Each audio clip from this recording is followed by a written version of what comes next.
Welcome to the Solid Verbal. The Solid Verbal. Come after me! I'm a man! I'm 40! I've heard so many players say, well, I want to be happy. You want to be happy for a day? Eat a steak. It's that woo-woo! And now, Dan and Ty. Welcome back to the Solid Verbal, boys and girls. My name is Ty Hildebrand. Joining me, as always, a fine gentleman over there in New York City, a gentleman by the name of Dan Rubenstein. Sir, how are you?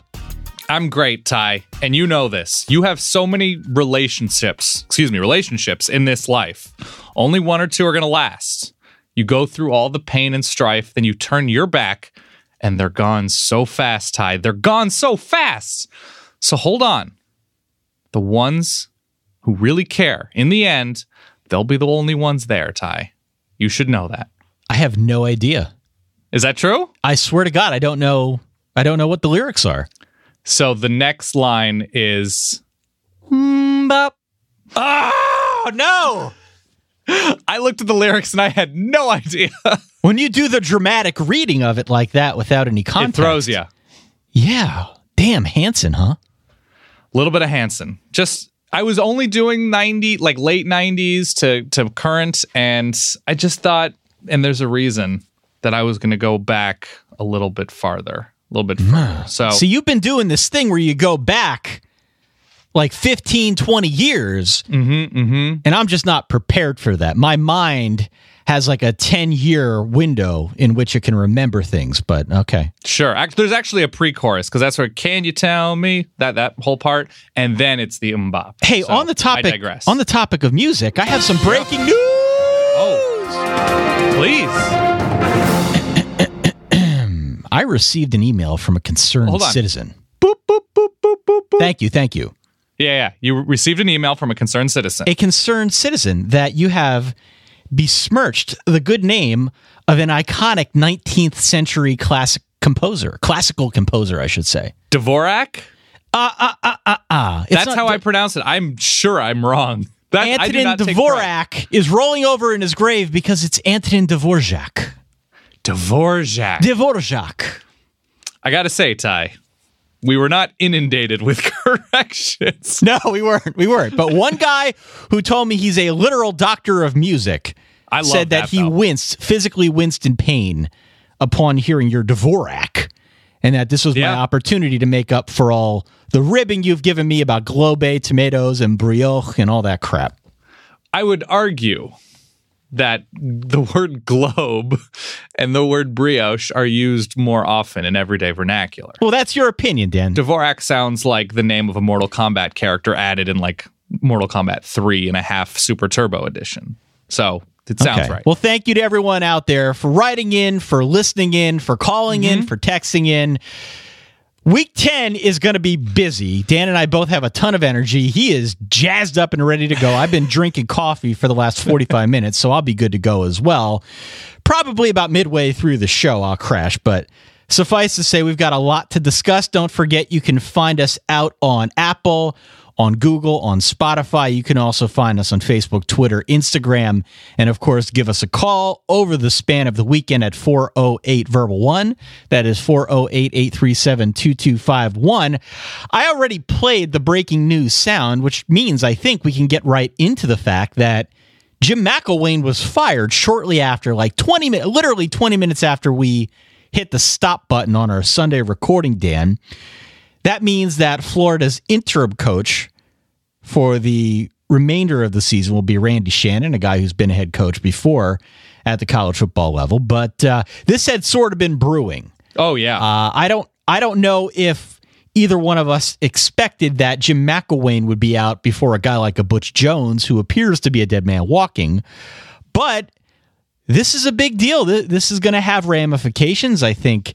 This is a good job, despite the fact that there are really high expectations. Florida is a good situation for a coach to step into. Lord knows we've seen plenty of rumors out there about who might be interested, who might be pursued by Florida's new athletic director, but big news drop.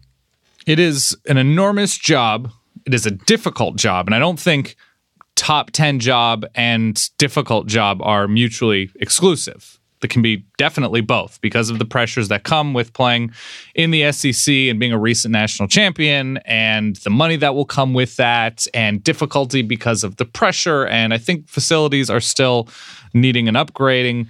It's an enormous job that has opened up. A lot of people rightfully have started looking in the direction of Dan Mullen. Right, Scott Frost seems to be lesser than Dan Mullen in terms of likelihood, but it's coaching hire season. Ty, as well as anybody, it could be an out of nowhere name we never even considered. I know Mike Norvell, who has done a good job at Memphis, Dino Babers. I mean, I'm looking at the odds, the literal odds from Bet Online, Ty. Okay, right. Willie Taggart, I'm familiar with Willie Taggart from the state of Florida, has said he has not been contacted and not interested. Doesn't mean that will be the case come December or January, but that's the situation right now. Matt Campbell, a name because of what he's done at Iowa State. So, yes, I think it's a huge job. And obviously from the start and the way it finished, it was just awkward and weird with Jim McElwain, and the offense never really got going, and that seems like it'll be priority number one. But this is a tough gig, Ty. It's tough. Yeah, we talked about on Sunday how programs in the SEC are being driven loony because they can't compete with Nick Saban. And you're right, it's going to be a tough job. My money would be on Dan Mullen at this point because typically, as many have pointed out, programs tend to go hard in the direction of whatever it is they think they need or what they've been lacking. So I would expect an offensive-minded coach. Dan Mullen has a history of success at the University of Florida. So we'll have to wait and see where that goes. I'm sure a bunch of names are going to surface here. And coached under Scott Strickland, who is the current Florida athletic director and was at Mississippi State. The other bit of news is that we've got our first set of college football playoff rankings. I read to you in order from 1 through 10. We've got Georgia, Alabama, Notre Dame, and Clemson rounding out your top 4, followed by Oklahoma at 5, Ohio State, and Penn State at 6 and 7, TCU, Wisconsin, and Miami rounding out the top 10. Look, it's a little early after week 9 to take deep issue with any of that placement. Anything that surprised you?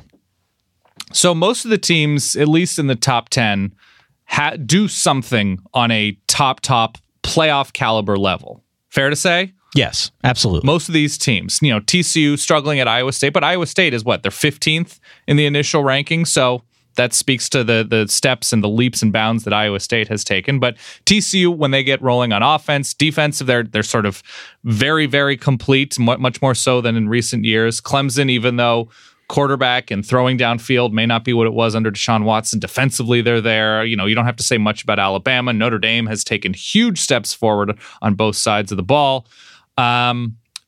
I would say of the top 7 teams, you have Oklahoma's defense is decidedly not playoff caliber. You have Wisconsin's offense, for the most part, isn't, although I think we love Jonathan Taylor tailback, excuse me. Miami feels like they're just short of playoff caliber, which is fine. They're ranked 10th. And Washington has a not so great loss, but they're ranked 12th. So I think everything to me feels about right. I am not convinced of Virginia Tech. I am not convinced of Iowa State. And beyond that, in the top 15, just in terms of being complete and competitive teams to sort of float around that top 4 area, it seems fine. Seems fine to me. I don't have a problem with Georgia being one. I think that raised some eyebrows because in many circles, Alabama is just assumed to be the top team in the country, and that could well be true, but Georgia at this point probably has a better resume. I also appreciate the fact that they did not put Wisconsin super high in these rankings because Wisconsin does have a lot to prove. They will get that opportunity as the season goes on here. They play Michigan later. They presumably will play a game in the Big Ten championship against, I'm guessing at this point, Ohio State. They will have their opportunity to prove what they are made of. But I appreciate that in this early set of rankings, the committee wasn't wooed by the fact that they're 8-0.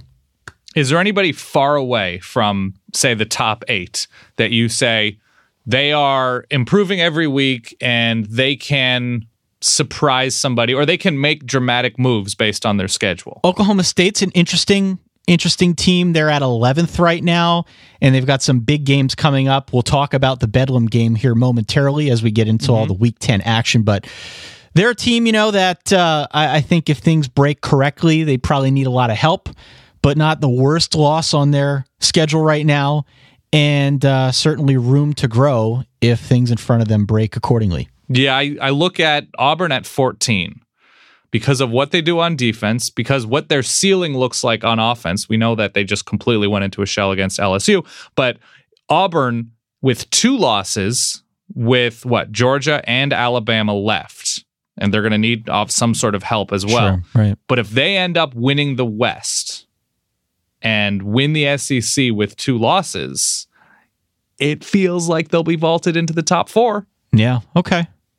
Well, we'll leave it at that. Week 9 just ended. We're going to talk about Week 10 here momentarily, but we do have a set of playoff rankings for people to dissect and examine further. The only other bit of news that we have is show-related. Did you want to talk about the shirts and what's going on? Yes, so we are, I believe it will be next week. We are releasing the shirts we just previously sold, the green shirts with the icons and the fun weirdness everywhere. We are releasing them through Cotton Bureau, both a men's or unisex cut and a women's cut. So there will be multiple sizes. People have been asking for the women's cut for a long time now. Yes. There will be women's sizes. I don't know if it's not a full scoop neck. It's just, shaped differently, because here is a bit of breaking news, Ty. Everybody's bodies are different. Beep, beep, boop, boop, boop, boop. So that will be, we're recording this show on Wednesday, November 1st. So I anticipate maybe early next week. And right after that, there will be a bonus availability of something new and old. So that's all I can say, because I'm still confirming that. But yes, keep your eyes peeled on twitter.com/solidverbal. Keep your ears perked on this show, facebook.com/solidverbal, because we have gotten a lot of demand. And so we're going to release more shirts through our friends at Cotton Bureau. And I can tell you this, Ty, they'll be pretty quick sending them out. Boom. How about that? The other bit of news that we should mention here, and we're just going to give people advanced notice of what we're thinking, because last time around, it came about very suddenly. We're in the very early stages of looking into a live show when we are down in Atlanta.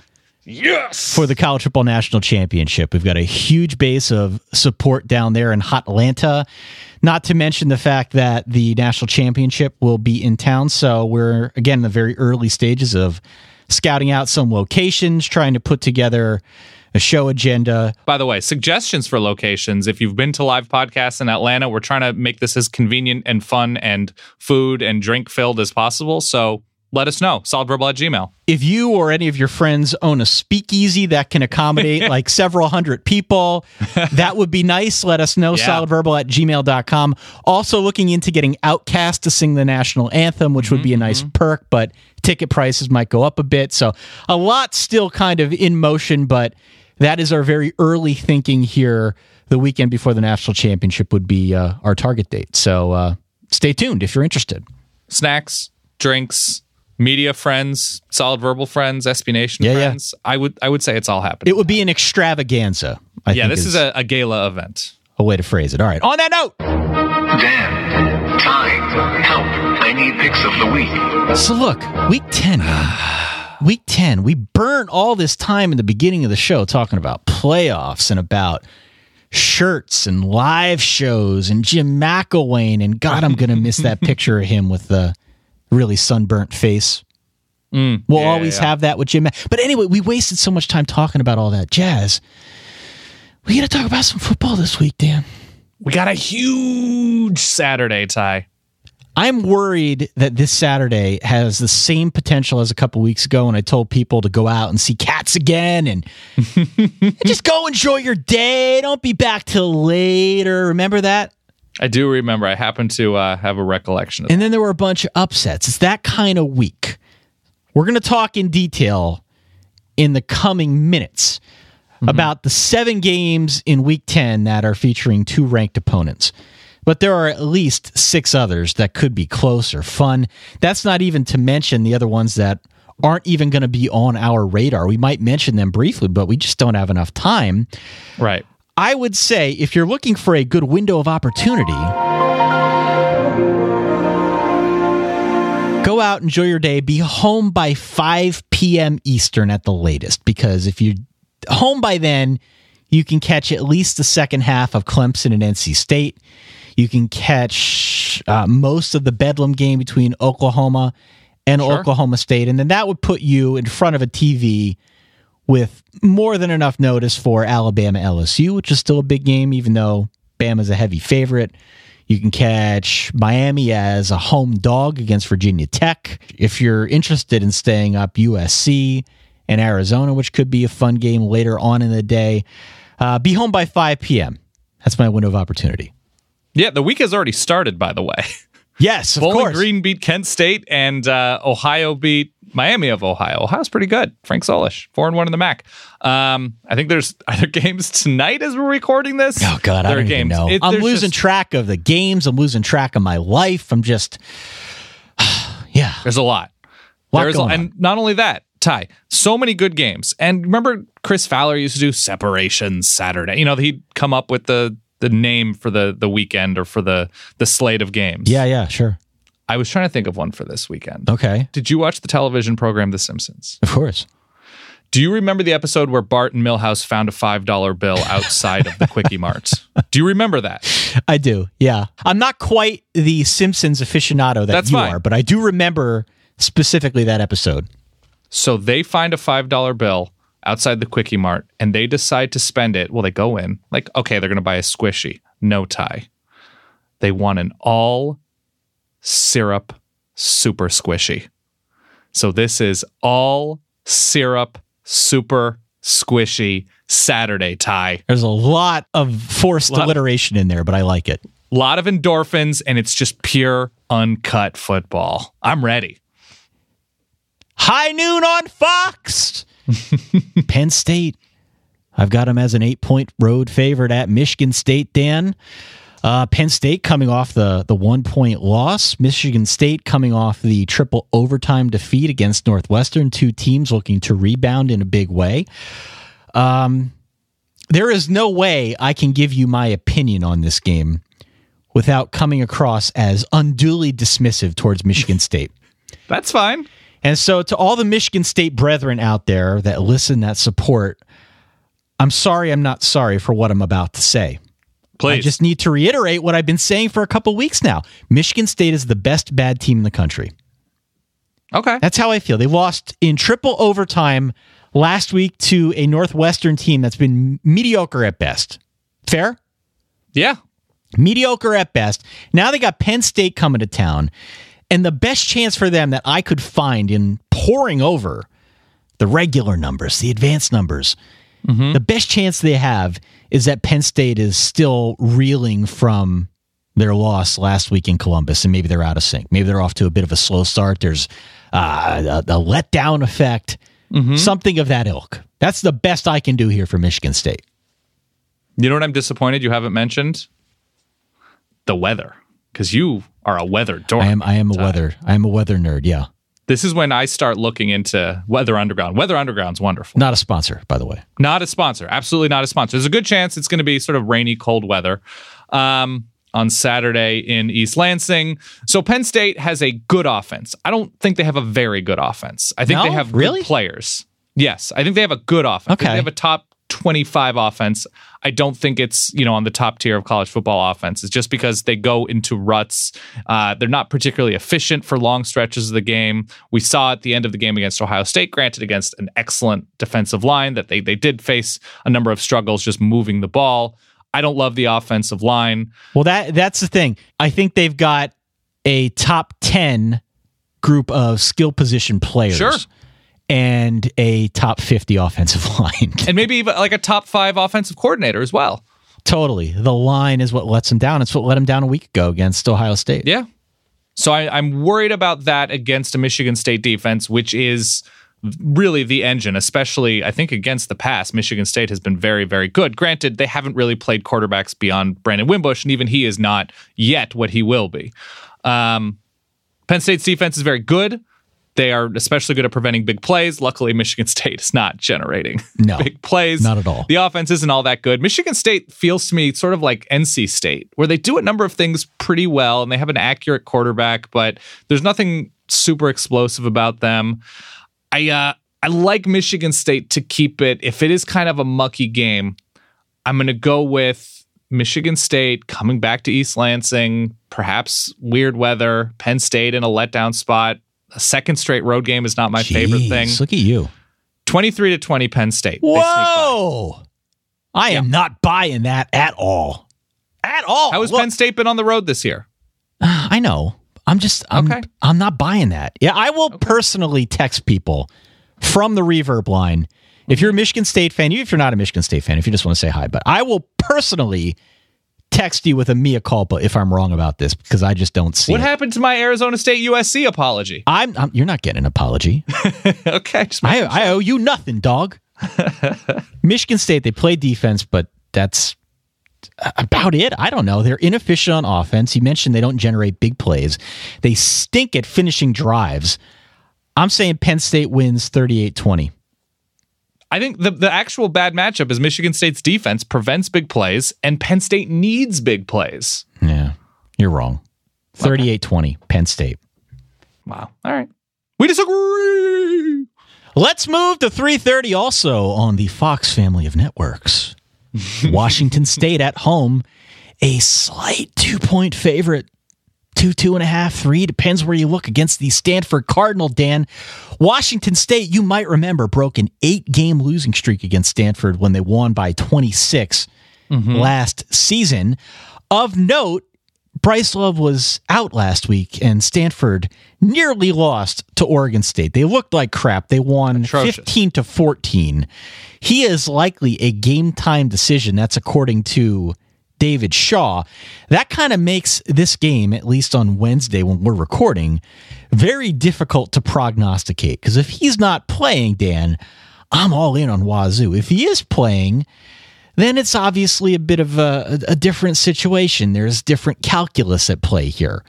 So do we want to do two capsules for people out there? Like one if he is playing, one if he isn't? Or how do we accommodate this as enterprising podcasters? Let's split the difference and make a pick assuming he plays but is limited. I think I still like Wazoo. You want me to give you the weather wrinkle? Okay, go ahead. 30s and light snow, Ty. That probably favors Stanford, doesn't it? It probably favors Stanford. Luke Falk is starting for Wazoo, at least according to Mike Leach earlier on in the week, who was pulled for, it was unclear, maybe confidence reason, maybe slight injury. Luke Falk is, and this has been true for the past few games, I hope it's not true, but it has been true to my eyes, which might not mean anything, is looking a little yippy. Yeah. And I know you enjoy the concept of that. I love myself a good yip, yeah. Love a good yip. Going through progressions and he just is not pulling the trigger. He's not trusting the offense as much as he perhaps used to. They don't generate big plays. They don't have those big play receivers in the way that they did these past few years. They start out games really slowly. I like their defense. This is a good defense. They still allow too many plays, which if it's a fully healthy Bryce Love, that's a problem. But I don't anticipate that either way. I just don't like what I'm seeing from Stanford. I don't like their defense. I don't like their passing game. Maybe they start KJ Costello, Ty. I know. I'm with you on defense, though. I think that's a very valid point because Stanford has typically always had a really good defense that they can fall back on. They've never really had like a super electrifying offense. They've always had one key component that they can build around. The super electrifying player, yeah. Sure, right. They had a Christian McCaffrey last year and the year before. And the year before, they were able to build around him. But if they don't have Bryce Love, or even if he's limited, I think that drastically limits what they can do on offense. And then without a defense that they can fall back on, as in years past, it definitely opens the door for a team like Wazoo. I wanted to point this out, though, because it's interesting. Just about every advanced metric system I can find has Wazoo winning the game. Most of them have Wazoo covering. Bill Connolly in S&P Plus has Wazoo winning by 1.7 points, which would mean that Stanford covers. Beyond that, ESPN's FPI, their football power index, has Stanford at -8 on a neutral field, which is rare. It's rare that you see such a big disparity, but FPI is all in on Stanford. Everyone else, I think consensus is in on Washington State. My intuition is that Washington State has a better offense and a good enough defense to hold down Stanford. The line screams Stanford to me, like there's something I'm missing. And I know I fall victim to it every year with a matchup like this where one team's got demonstrably better on offense and the other is just kind of a vanilla offense that plays a little defense. I went back and forth 10 times when I'm going to stick to my guns here and go Wazoo. I'm going to go Wazoo to win at home, despite the weather, and cover a, 2-point spread? Yeah, I'm gonna take Wazoo here. I think they win by 10. I have 27-17. They won by 25 last year. 26. With 26 points, excuse me. A better offense, a lesser defense last year. So I think they're all right. I think they win this game. I think there's a number of ways. I think they can force turnovers. I know that if Keller Chris starts this game, Stanford is going to go 3 and out far more often than they like. So 27-17, Wazoo. Also at 3:30 on ABC, we've got Clemson. We've got them on the road, a 7.5-point favorite. For what it's worth, I believe that NC State was the site of the last official inning. Excuse me. Something in my throat there. Yeah. Inning. Okay. How much of NC State's game plan do you think was affected last week when their starting tailback, Naheem Hines, went down? A good amount, but they were not an overwhelming rushing team even coming into that game. And I'm not sure that's how you beat Notre Dame anyway. Correct. I mean, you probably beat Notre Dame with bigger plays and keeping the defense on the field and tiring them out. But maybe a significant, not a significant, a small chunk, but not overwhelming. It sounds like Hines will be okay and that he's going to play against Clemson. And perhaps that will change things in favor of NC State. Maybe they'll look a little bit better, a little bit more balanced. I still think they're a really solid team, NC State. You can tell that they're out there, that they've got organization, that they've got a game plan that they're trying to execute. All that being said,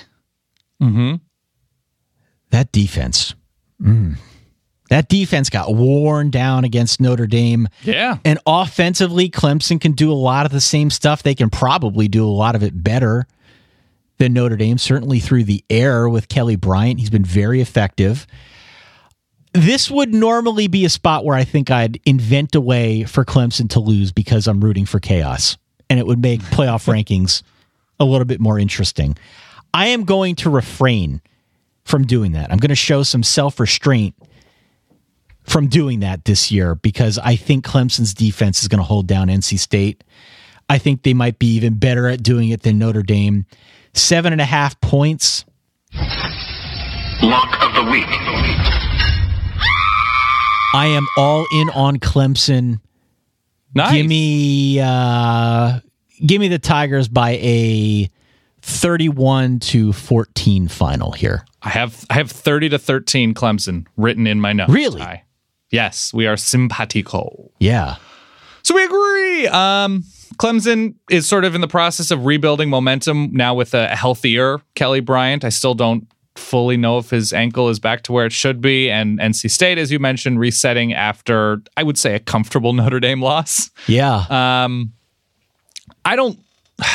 I'm resetting what I think about NC State because we are resetting what we think of Florida State and Louisville, right? Yeah, after totally. Boston College, they haven't looked all that great. So we have to recalibrate, I think, our collective opinion of NC State. They feel to me like the best appetizer at an awkward wedding. Like, we can appreciate certain things about you, but I'm not sure you are the biggest deal that we are going to remember about 2017. The best thing they still do is control the ball through the air. There's an efficiency there to Ryan Finley and what he does. There's talent up front, but I don't think this defense is particularly, as a whole, all that effective. I think Clemson is going to regain momentum.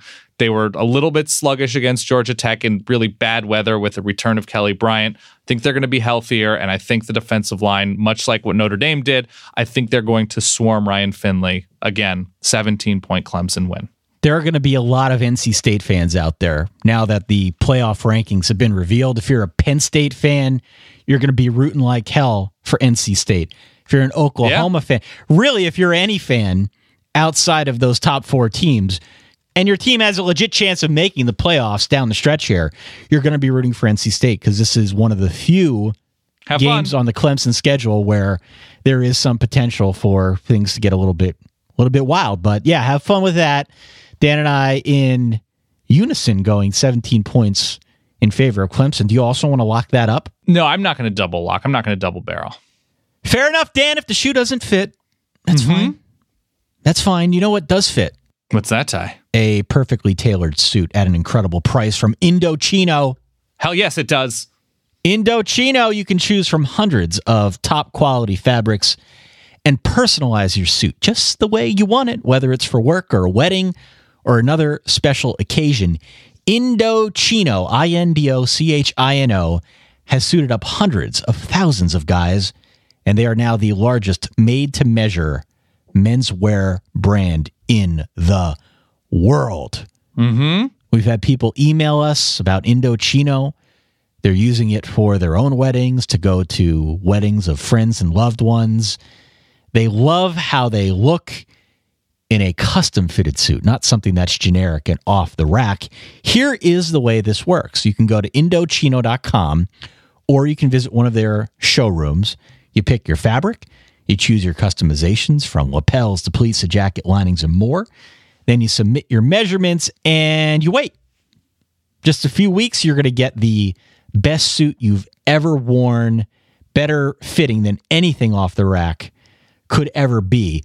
Right now, Solid Verbal listeners can get Indochino's best deal ever at $359 for any premium suit when you enter Solid during checkout. SOLID. 50% off the regular price for a made-to-measure premium suit. Shipping is free. It's all at Indochino.com. Indochino.com. Promo code SOLID. Any premium suit, $359, free shipping. An incredible deal for a suit that will fit you better than anything you could find elsewhere. Indochino.com. It's going to be, Ty, it's going to be wedding season before you know it. I know. Look your best. Come on. I've been at it. I've been at a bunch of weddings this year. I got married this year, Ty. You want to look your best. People, men, women, children, everybody's doing, adults, senior citizens, Ty. Yeah. Make the effort. Do it. Indochino.com. Promo code SOLID. Dan, I'm standing up here. I'm yelling into the microphone. I'm going to lose my voice because it's Bedlam time, baby. I'm also standing. It is Bedlam time, 4 p.m. FS1. Oklahoma State, number 11 in your college football playoff rankings after week 9. They are a 3-point home favorite over the Oklahoma Sooners, Dan. This is a big game. This is a big game. Huge. It's Bedlam. How you feeling, Ty? I have no idea how to pick this game. How about you? Well, first of all, it's an early Bedlam because they don't want a rematch next week. True. As would be the case if Bedlam were being held at the end of November, which it usually is. Both these teams, as we now know, are squarely in the college football playoff hunt. Both had, I would say, somewhat uneven games last week. Texas Tech started really nicely, against Oklahoma State. Even though the defense actually came to play pretty nicely against West Virginia, offensively, they turned the ball over a little bit too much, and that led to West Virginia points, and they sort of crawled back into that game. Fun and not so fun fact all at the same time. Mike Gundy, 2-10 versus Oklahoma. I found that little factoid as well. I have a question for you, a very important question. Always. What unit on the field do you trust the least? That'll be Oklahoma's defense. Oklahoma's defense. That's the real liability here. And there is a glaring weakness that jumps off the page if you try to compare these two teams. Oklahoma's ability to limit big pass plays. That's a problem. They're 121st in the nation, according to the S&P Plus numbers. Oklahoma State, on the flip side of that equation, is 14th in the nation at generating big plays in the passing game. And they're led, of course, by our boy Junkyard Jim Washington. Obviously. Still averaging over 22 yards a catch after 9 weeks. Not insignificant. That, to me, is a problem because when you got a defense that, let's be honest, is not elite. What happens when you've got a defense that needs to respect the deep ball, Dan? You should be able to run a little bit on them. You should be able to run. And it should open up some routes in the intermediate passing game as well. So I think a really strong game for the Justice King legal team in the backfield in Stillwater. And I think a huge win in Bedlam for the home team, Oklahoma State. Now, when I say huge, I don't mean by 20 points, but I think for the most part, a back and forth game. I think a lot of points. I'm going to say Oklahoma State by a 38-31 margin here. Wow. Okay. So the only thing I will challenge you on, well, not challenge you, but sort of an addendum to your opening question. The worst thing in this game may be Oklahoma's defense, but the best thing may be Oklahoma's offense, right? Agreed. So that's a slight wrinkle. Oklahoma State's offense, though, is obviously quite balanced. They struggle a little bit when they go workhorse, when they say, okay, you are the running back and you are going to carry the ball 30 times. They've struggled in games where that's been J.D. King a little bit last week against West Virginia. They've struggled when that's been Justice Hill. When they spread the ball out evenly and everybody's getting touches, that's when Oklahoma State is at their best. Didn't they, against Pitt, didn't 4 receivers go over 100 yards? Something like that? Yeah. So that is when Oklahoma State is at their best, and certainly they can generate the kind of yardage against Oklahoma to have silly numbers at times. Oklahoma, on their end, they are the best offense, even though they're sort of start pinned way too much because of their own defense and special teams and giving up a lot of big plays, whatever the case may be. I just think right now, a suspect defense on the road in a rivalry game, even with those 3 points and taking the points in a shootout, I still think it's going to be more than that field goal. I have Oklahoma State by 6, 40-34. Still think it's back and forth, but I think that's my final. Okay. And Ty? Yeah. Please lock it up. Lock of the week.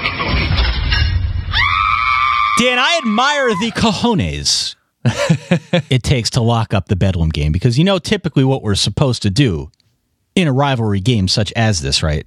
Oh, true. Got to throw out the records. Throw them out. Just throw them out the window. In this case, I believe they have the same record, but still, just take them and throw them out the window. It doesn't matter. True. All right, let's go to 8 p.m. on CBS. We've got Alabama at home. Wow. 21.5 points, the favorite over LSU. An absolute F ton of points here. But it sort of makes sense, right? If I'm Alabama, I've got a good enough defense to stack the box and force Danny Etling to beat me. And in the face of that equation, 21 points, given my offense, given my own propensity to run and score and beat you any number of different ways, 21 points makes a little bit more sense there, does it not? It makes some amount of sense, yes. It's in Tuscaloosa. Both teams coming off a bye, right? I believe so. That is correct, yeah. Yeah, Alabama's offense has been great. If there's any sort of weird part, any sort of wrinkle that you can get Alabama to shrink a little bit with, it's downfield passing. Jalen Hurts still hasn't been the best when pressed to do that against the better teams, which is not a lot of teams, mind you, on Alabama's schedule, but everything else is great. If you really want to test what Alabama may not do well, you got to force third and definite passing downs. You cannot let them drive down the field. And obviously, offensively against Alabama, you have to take chances. You have to, whatever the case may be, you cannot run into the teeth of their defense. And LSU will have plays called by Matt Canada. He will take chances. There will be wrinkles. There will be fun, hopefully, to this LSU offense. When Darius Geis is healthy, they are a great rushing team. You would think that would open up explosive passing plays, and it does. The problem is they don't have those in between, 3rd and 7, right. 9-yard hitch, 9-yard slant, whatever. That's the problem. So LSU is developing receivers. I am worried about LSU's special teams, but LSU, I think, can do enough to barely not lose by more than 22 points. A little backdoor cover action? A little backdoor cover. And listen, Alabama is not in a position, even with a schedule that is so right now, they're going to get the benefit of the doubt. Or as I'm sure the playoff committee has called it behind closed doors, the Benny of the D. Sure, right. Yeah, of course. The Benny of the D. That's what we call it, yeah. Yeah, that's what the true pros call it. So they're going to try to keep their pedal down if LSU can't sustain drives, but LSU covers and loses 34-14. I think this has all the makings of a good old-fashioned Alabama crockpotting. I'm just preparing the meat. That tenderizes it. That tenderizes it in a big way. Yeah. Yeah, we're looking at a crockpotting here. Give me Alabama by 24 points. Okay. Maybe a little bit of a front door cover. There are a lot of dogs that just heard that, Ty, and are very confused. Also at 8 p.m. on ABC, Virginia Tech, 2.5-point road favorite against the Miami Hurricanes. Dan, I read a blog post this week that labeled Miami as a completely dominant team through the first 9 weeks of the season. Was it written by somebody with the last name Richt? I don't know. I was wondering if I missed a memo on that one. Even Mark Richt has had his own questions about Miami. He's talked ad nauseum about how his team hasn't been consistent. They haven't necessarily gotten off to the fastest of starts. When the offense has played well, the defense has not. They haven't had all phases of their offense working at the same time. They've had injuries. It hasn't quite been the well-oiled machine that you might expect for an undefeated top 10 playoff contender. Right. This is one of those weeks, though, where they're going to have a chance to show us their mettle. They've got a really good Virginia Tech team coming to town. They are a slight underdog, which gives us a lot of home dog potential. I am not so sure, upon deeper examination, how I feel about Virginia Tech's offense against a really good defense. You can say a lot about Miami and some of their own transgressions, and Lord knows that all holds a lot of water. But I'm just not sure how I should feel about Virginia Tech's offense, because Miami does have a good defense, and our only real data set about the Hokies at this point is how they played against Clemson. And it's tough to gauge because everyone has trouble against Clemson, but gosh, they haven't had a whole lot of experience this season against really good defenses. So Miami hasn't won comfortably since September, right? Correct. And if we're going to reset about NC State, if we are going to not fully reset because Virginia Tech lost to Clemson, and that's totally fine. But Virginia Tech's biggest ACC win upon reset is Boston College? BC. It's BC, which is testament to BC in the season they've had in turning things around, but doesn't tell us a ton right now about where Virginia Tech is, especially offensively, I would say. Defensively, I think we can trust that they're in a very good position. And we know Miami, on their end, they start off slow. Malik Rozier had a very good game last week when the running game didn't, and so they haven't been able to really put together a complete game, like you mentioned. They've been pretty good on third down, which I like to see, to sustain drives. They've been able to generate sort of bigger runs, even with Mark Walton being out for more than a month now, I think at this point, or around a month. It's a good matchup for Miami. I like Miami's pass defense against Virginia Tech's passing game because that's what they do better. If Virginia Tech was better at generating more impressive runs on the ground, I know there's talent there, but if they were a better rushing team, I'd be more worried about Virginia Tech on the road as favorites, mind you. But they themselves now are giving up bigger passes, and that's where Malik Rozier is developing nicely. I just think it's a good matchup. Virginia Tech, the Hokies don't run well enough to take advantage. I have Miami 24-20 outright. I have Miami outright as well. Let's name them home dog of the week. The Yakos, home dog of the week. Virginia Tech, in looking at them, their strength is their passing game and their defense.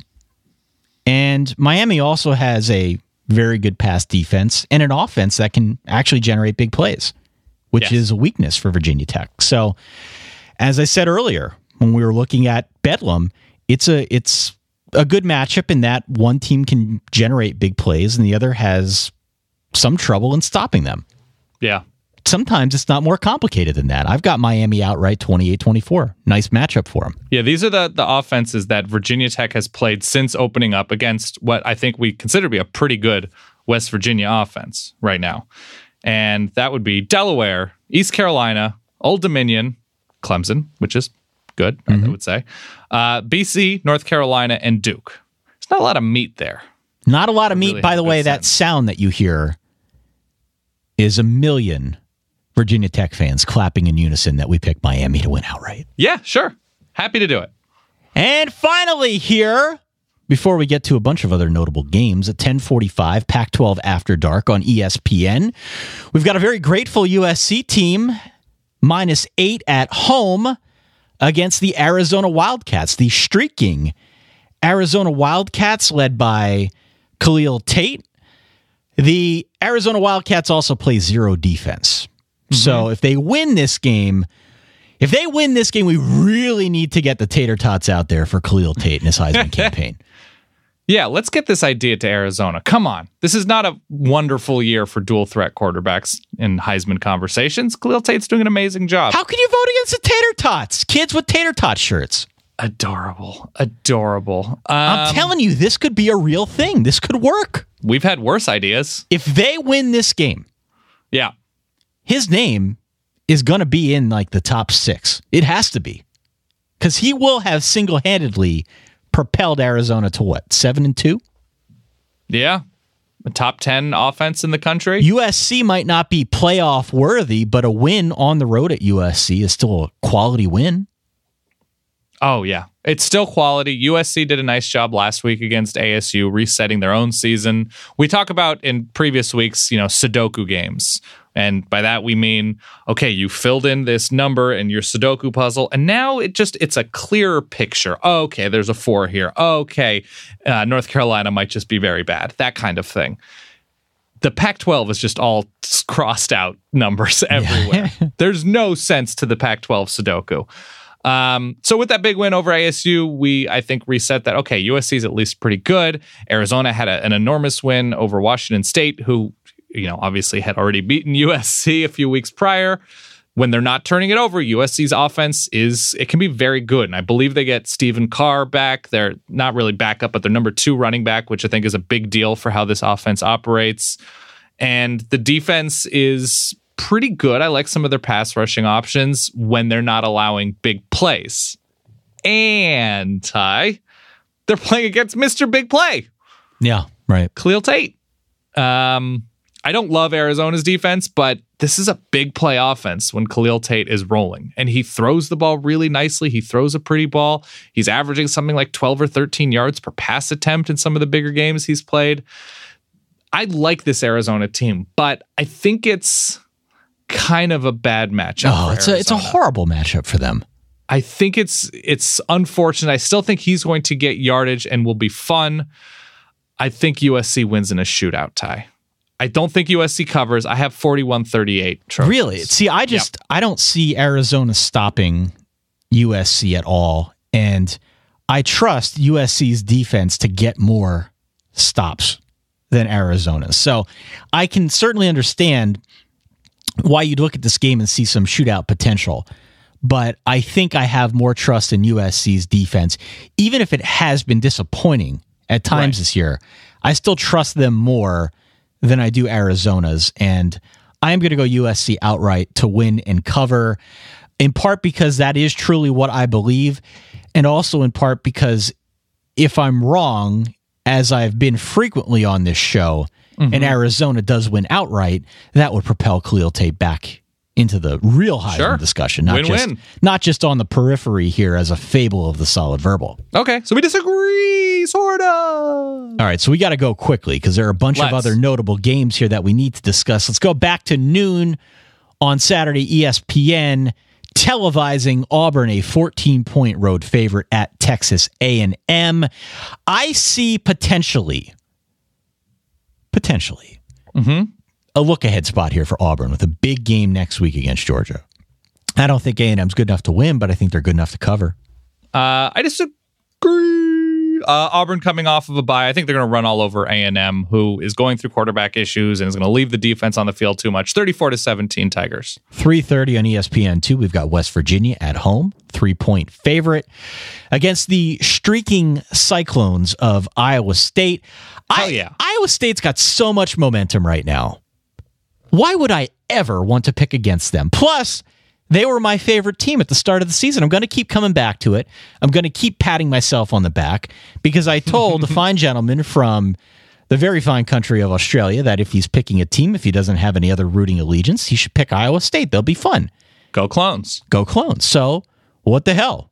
Iowa State outright. Let's do it. Yeah, I have Iowa State outright as well. Turnovers. Iowa State is great at forcing them. West Virginia is unfortunate at forcing themselves to give the ball to the other team. So I'm going Iowa State outright as well, 20-17. Speaking of the state of Iowa, we've got the Hawkeyes at home, a 17-point home dog against Ohio State. This one at 3:30 on ESPN.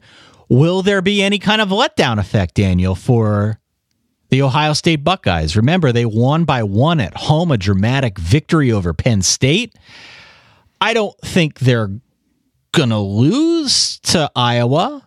They shouldn't, but stranger things have happened. Iowa plays a goofy, vanilla style of college football. I think they cover at home, Dan. They cover. As do I. It's, the combination of a letdown spot. Ty, Weather Underground does not lead me wrong. Could be a little bit soggy. Some heavy rains coming in the morning. I know this game kicks off at 3:30. Could be a little bit soggy, slow things down. Iowa does a good job preventing bigger plays. They tackle well enough in the open field. Penn State barely gets by them in a weird spot. I'm going to say Iowa covers this game. 31-17 Buckeyes. You know what we need on this program? So many things, Ty. We need like a funky weatherman. You know how like every morning show they have the traffic person that talks about the local traffic? Yeah, of course. We need a funky weatherman, someone who wears a bow tie or... Did you have one growing up that was in like the Allentown, Bethlehem, Northampton area? We have one right now who many moons ago broke an arm. And I'm not kidding, did the morning forecast in a giant sling after surgery. Great. And I felt horribly for him, and especially after having my own shoulder issues, I know how painful that can be. Yeah. But if that doesn't make for funny TV, I don't know what does. Sure. I'm all for it. We had one, I think he's still in LA, Fritz Coleman. I was on TV with Fritz Coleman and my solar car team in the 8th grade, Ty. I'm going to see what I can do for next week's show, okay? That's a promise. Didn't Fox have Jillian Barbary doing stuff way back We when? need a funky weatherman is what we need. Weather person. Next game, Ty. Notre Dame. Wake. 14 points. Notre Dame at home, 14 points, 3:30 on NBC. The Wolford wagon rolling. It's churning along. But so is the 33 trucking crew, Dan and Josh Adams. And I'm feeling another 200-yard game coming for Notre Dame in this football game for Josh Adams. So, yeah, give me Notre Dame minus whatever here against Wake. I was far away from the mic. The lights have gone out. Okay. In the room I'm recording this in, and I don't know where the switch is. I'm just going to keep... No, I'm not going to stay in the dark, Ty. I do agree with you. I think Notre Dame rolls in this game. Wake's run defense is not... Oh, lights are on. Lights are on. Okay. We're good. Wake's run defense is not good enough. I'm not going to call... What did you call the covered wagon? Whatever you call it. The Wolford wagon. No. The Josh Adams situation. 33 trucking.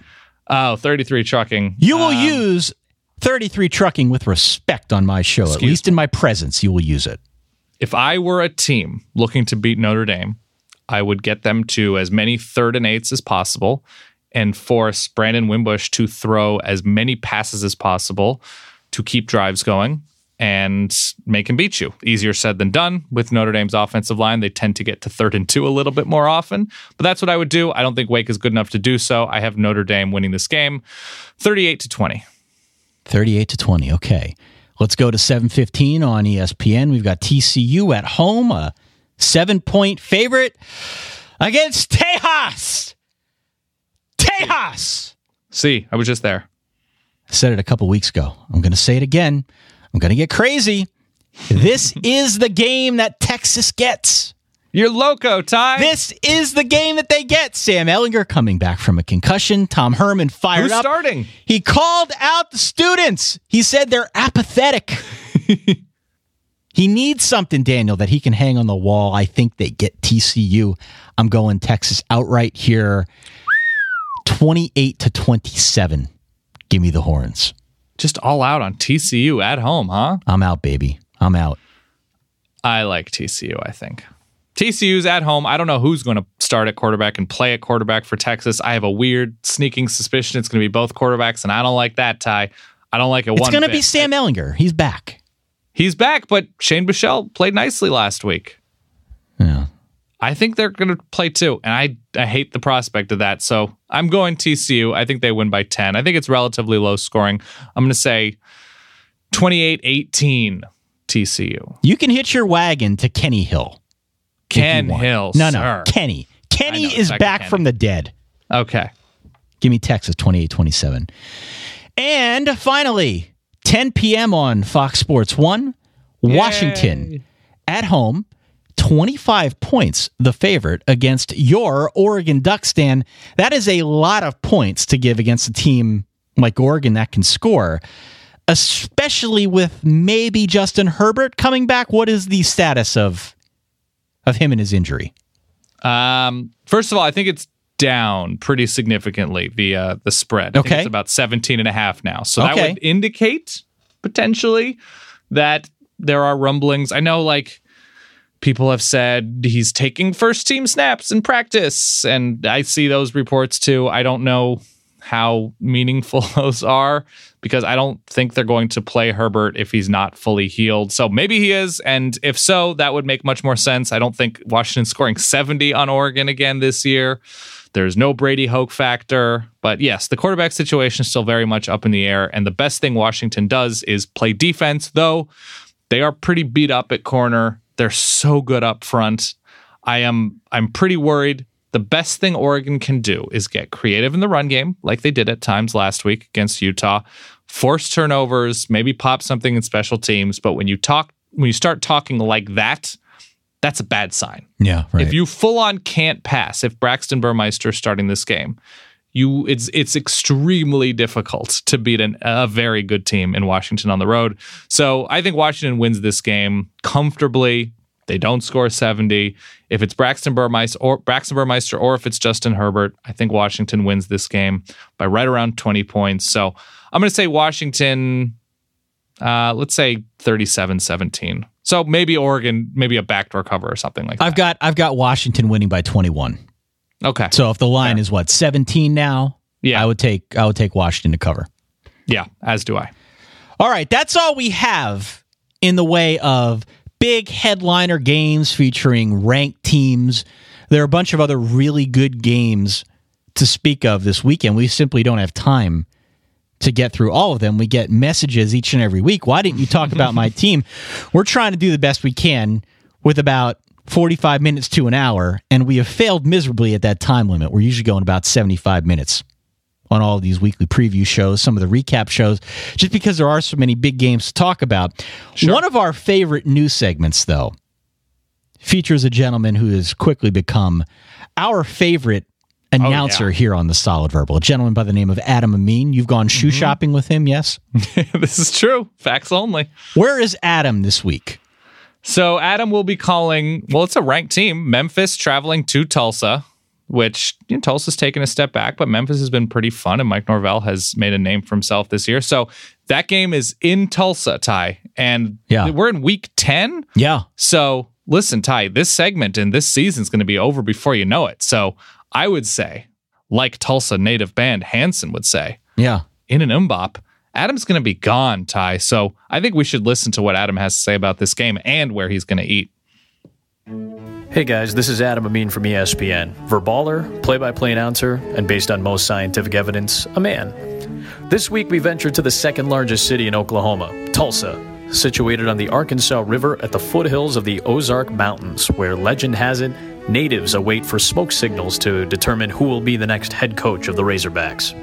Speaking of potential Arkansas coaches, Mike Norvell has the number 23 Memphis Tigers playing great football at 7-1, and Friday night, Riley Ferguson and Anthony Miller will try to light up a Tulsa defense that has struggled mightily at times this year, but they've also beaten a pretty good Houston team.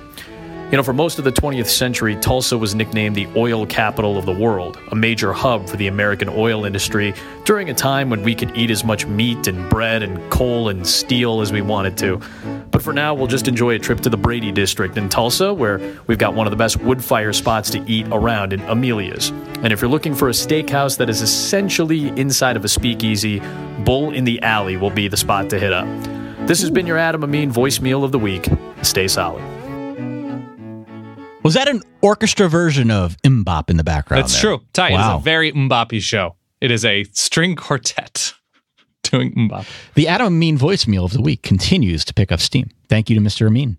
Yes, real quick, Ty. I am going to try to go as fast as I possibly humanly can, which is right around like a 6.2 40. Okay. UCLA's playing Utah late Friday night. If you're in, if there's bad weather, watch that game. It could get weird. Wisconsin's going to Indiana, Ty. Every year, Indiana does something to somebody, right? Right? Yeah. Florida, Missouri. Don't watch it. Just don't. Yep. Kansas State, Texas Tech. Opposites attract, Ty. Makes me think weird things about Paul Abdul. Syracuse, Florida State.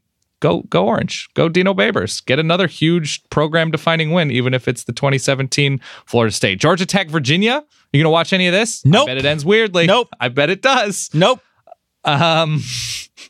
Maryland, Rutgers. You probably shouldn't. No, don't even bother with that one. Don't. You know what? Army, Air Force. Army's pretty good again, Ty. Not bad. I believe in the Munkins. That's That was weird, but okay. Yeah, no, it's facts only once again with that. UTSA, FIU. No, you're not going to watch that. Minnesota, Michigan. Brandon Peters, the Beatles. I'm interested in Minnesota, Michigan a little bit. Yeah. Okay, fair enough. So yeah, those are the games. If I can real quick, because I know we're running long, Ty. Yeah. One favor, just one final favor. Sure. Will you drop that overflowing, blasting, glistening, lambent drum and fife? So that it's is that a word? Lambent? It's flickering with a soft radiance. Wow. Yeah. So yeah, we have 3 Pat League games, Ty, and let me ask you this: do you think the running backs of Dom Bragalone and Mikko Brisker of Lehigh have enough to go to Bucknell and take down the Nellies with their own talented running back Chad Freshnock? Freshnock? Is that a real person? 100% real. Sounds like a computer generated name. No, I go Lehigh. I go Mountain Hawks. I go Engineers. I go the alma mater of my wonderful wife. Give me Lehigh. All offense, Lehigh. I'm going to go Lehigh as well here. Got to cut the Nellies down to size. Holy Cross at 3-6, Ty. Do you think this is the week Peter Pujols cuts down on picks? No. Let's go Fordham. Give me Fordham. We're going Fordham. Got to know, Ty. Do you appreciate that Teddy Kapsis is a monster on defense for I do. the Crusaders? Of course I do. I'm still going Fordham, though. New York's one true team. Yep. Fordham with QB Luke Medlock. He is improving. Lafayette 2-6. Brandon Bryant, Ty, you know this is a tackling machine. Georgetown, are they going to be able to survive the Brandon Bryant experience? Michael Darius can't do it alone for the Hoyas at Multisport Field. What do you think? Multisport Field all the way. Give me the Hoyas. Yeah, I'm going to go the Hoyas as well. Hornets Nest, Ty, we know this. We celebrate this. We worship this. Absolutely. By the way, I don't know if you caught this tidbit. It was tweeted to us. It's been floating around the web now for a few days. You should check out our subreddit at reddit.com/r/solidverbal. Over 1,000 subscribers, doing well. At some point, we need to do an AMA on there. Maybe we could figure that out. But it was, I think, initially posted by the college football subreddit that there is a singular pathway that could potentially lead to a 7-way tie in the Patriot League. Every team, true? It is 100% true. A singular pathway that could produce a 7-way tie. All teams in the conference could finish with a 3-3 conference record. Okay, I was going to say, there's all sorts of strange records right now, but I guess they play a bunch of non-conference games because there's not that many teams in the conference. Ty, we've been saying this for years. The Pat League is due for some inter-Pat League chaos. Yeah, of course. Might be that year. It just might be. 3-3 in conference play is a real possibility for all 7 teams in the Patriot League. I hope so. That would be tremendous. I'm hoping for it, Ty. It's basically a more important version of, I believe it was 2008 when you had the 3-way tie atop the Big 12. Yeah. The Graham Harrell, Colt McCoy, Sam Bradford? Yeah, something like that. Sure. Why not? Yeah. Landry Jones, one of those guys. Yeah, I'm hoping for it. Cool. Well, fun show. You've got Oklahoma State as your lock? I have Oklahoma State. I'm riding with the Cowboys. Go Pokes. I'm going to go Clemson minus the points on the road at NC State. Perhaps tempting fate a little bit, but liking that Clemson defense more than I like anything else on the field in that game. Thank you to everyone, as always, for your resounding support, continued support of the podcast. Don't forget to give us a phone call at 408-VERBAL-1, or you can shoot us a text message, as I've said for the last few weeks running now. I have been responding here and there to some folks who have been texting in. And if you're a Michigan State fan, I will offer you an apology if you do cover the point spread against Penn State. I promise to do that. But again, 408-VERBAL-1, if you'd like to get in on the action as far as that goes. We're also on Facebook and Twitter and Instagram. There's a subreddit, which I mentioned a few minutes ago, reddit.com/r/solidverbal. We've also got more shirts coming out. Stay tuned to all of our social media channels and our newsletter of intent if you'd like more information on that. And finally, I'll close out with if you do own a bar, restaurant, speakeasy, what have you, that can accommodate Event several space, hundred venue. people. Venue in the greater Atlanta area, give us a holler at solidverbal@gmail.com. Looking to plan our next live gig on the weekend of the national championship. That's all I got, Ty. If you're listening to this while driving, keep your eyes on the road, 10 and 2. Keep your hands on the wheel. Look at your mirrors. If you're listening to this on a plane, we're probably inside your head right now. What's up? We're in your left and right ears. If you're doing chores around the house, thank you. Thank you for pulling your own weight. If you're working out right now, good for you. Treat yourself. That's all I got, Ty. Do we want to do a secret verbal? Because we haven't done one in a long time. We haven't done a secret verbal in a long time. I really like the idea of sending an image to somebody or a kind of image to somebody. Didn't we do that where we had people sending pictures of tacos or Mexican food or something like that a couple weeks back? We've gone far too long without doing this. This is, what's it called? It's all syrup, super squishy Saturday. That's correct. So why don't we send pictures of Milhouse Van Houten to somebody? That sounds like a beautiful idea. I think it's appropriate. It's G-rated. Milhouse is probably a top 7 character on The Simpsons, if not higher. Easily. Who are you feeling, Ty? So here's a good one, Dan. Okay, hit me. It's a good Pac-12 week, is it not? It's a wonderful Pac-12 week, which we have not had a lot of. Mike_Yam. Easy. Noted Pac-12 network host, Mike Yam.